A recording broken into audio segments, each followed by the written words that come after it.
excited about adding Mike Mayock to the Oakland Raiders. And Mike and I go back about 20 years from 1995 when I was with the Eagles. We've been friends and associates for a long time. I know a lot of people in this business that love football, that study football, but I don't really know anybody that loves it and studies it more than Mike Mayock. And for the last several years, we've been, meeting behind the scenes on players, talking about one day maybe working together. And today's a really exciting day for me personally.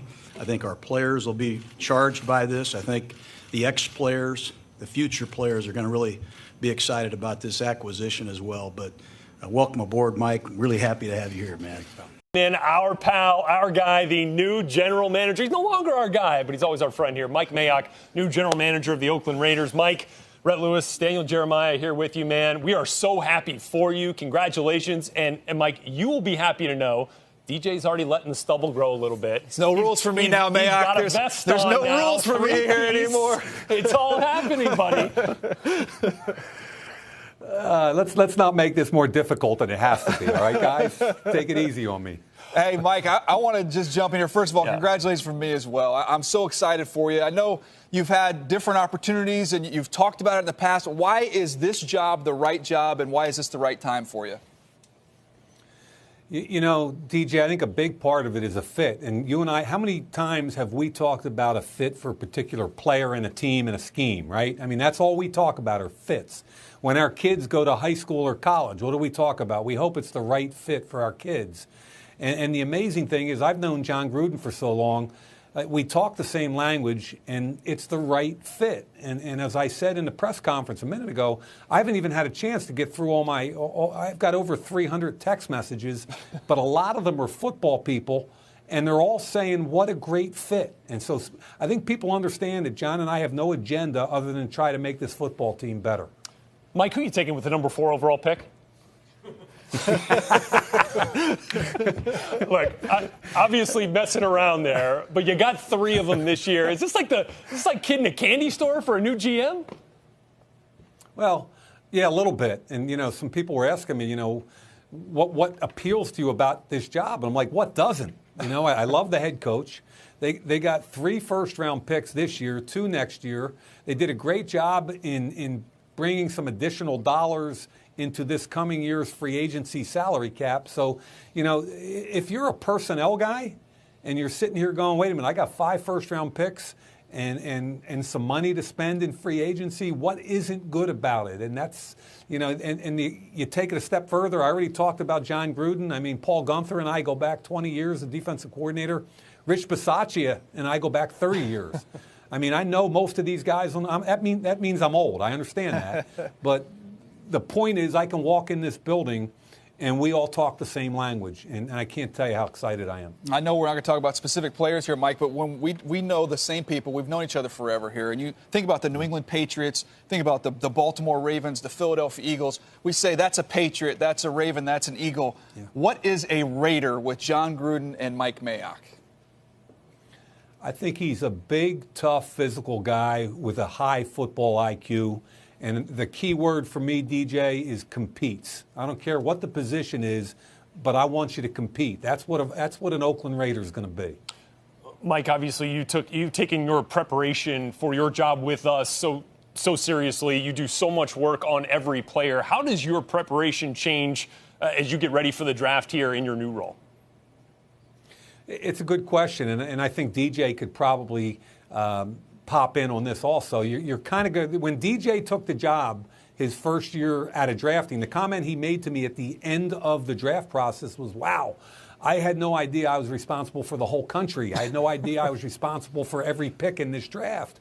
So you're used to, DJ was coming out of an environment with a bunch of teammates, and you're dividing up the country and you're working together for a common goal. And I think what I'm looking for right now is I'm leaving my NFL Network team, which you guys know how much I love you, but now I've got a different kind of team, and I got a little skin in the game.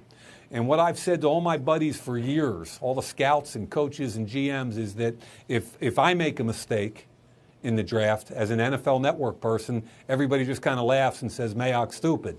If I make that same mistake If I make that same mistake, I'm getting fired over here. Yeah. So there's some skin in the game, and for me, to be the age I am and to be nervous and excited, I can't tell you how huge that is for me. No, I couldn't be more happy for you, Mike. But you know, at this point in time, somebody is on a keyboard and they're Googling Mike Mayock, Derek Carr, draft. I'm trying to figure out what exactly you said about Derek when he was coming out. What have you said at him since then? What is your take? I know you haven't got a chance to watch the whole season, but what you've seen of the young quarterback you're inheriting there in Derek Carr. Well, it's funny, DJ, because for some reason I remember I had him as the number 20 overall pick in the draft. So I had him as a first-round pick coming out of Fresno. He can spin it with anybody, you know, and I think that's the key. From an arm strength and athletic ability, he's as good as anybody out there. Now, do you have to protect him? Do you have to get him some weapons to fairly evaluate the quarterback position? I think you do. Mike, do you know where you guys are playing next year? You got anything for you? Any insight for us there? I thought you might tell me, Brett. Oh, come on, man. You got the inside scoop here. Hey, look, also, you know, how do you get through, you know, what your priorities are as you approach these picks, as you research these players for these picks? I mean, like, where do you stand right now in that process? I think job number one for me is to understand this Raider roster, this current Raider roster, as well as John Gruden does.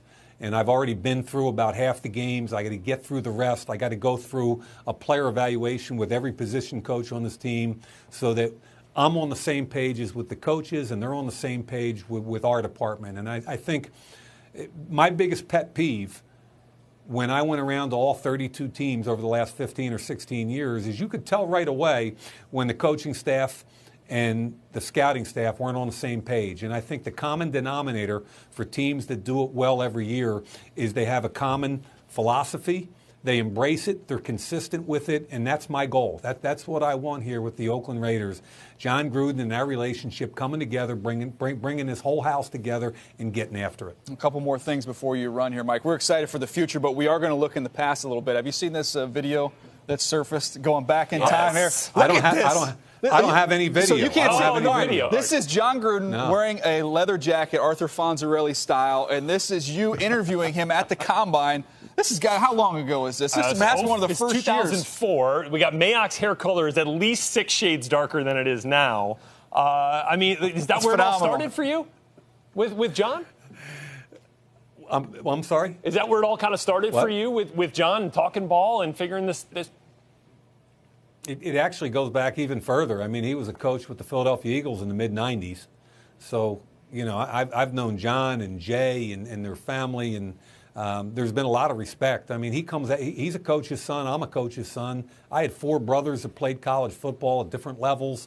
You know, his family's been involved at all levels. So there's just a lot of mutual respect going back a long time. And I think for Raider Nation, that's the exciting thing. Last 2 things from Mike, and I'll let you run here, Mike. Number 1, you're still paying for every dinner. I've yet to pay for one. That's not going to change here with this new job. And number 2, they told me to tell you they're going to need their earpiece back here. I saw you put your NFL Network earpiece. You're going to need to put that in the mail and send it back in. Okay, wait a minute. First of all, let's go backwards here. Okay. First of all, I paid for that earpiece. Okay, that's number 1. And number 2, when I evaluated you, DJ, your short arms were evident. You were 28.5 inches because you could never get to the bottom of your pocket. Hey, I'm pitching a perfect game, pal. That ain't going to change. So, Mike, we know how the Combine's now changing for us without you up in the booth. How's it going to change for you this year as the GM of the Oakland Raiders? Well, it's a good question, and there's a whole lot of different things going on. And again, instead of just being worried about every guy that runs a 40 at the Combine, that's kind of the precursor to free agency. So while you're doing all your draft work, free agency starts on March 13th, you know, right around the corner after the Combine. You've got to be aware and set your free agency board. There's a lot of conversation out there about who you're going to identify, how you're going to identify, and how you're going to chase. So I think it's a completely different exercise for me this year at the Combine. And who's going to time the most famous 40 at the Combine? Are you still going to time Eisen or what?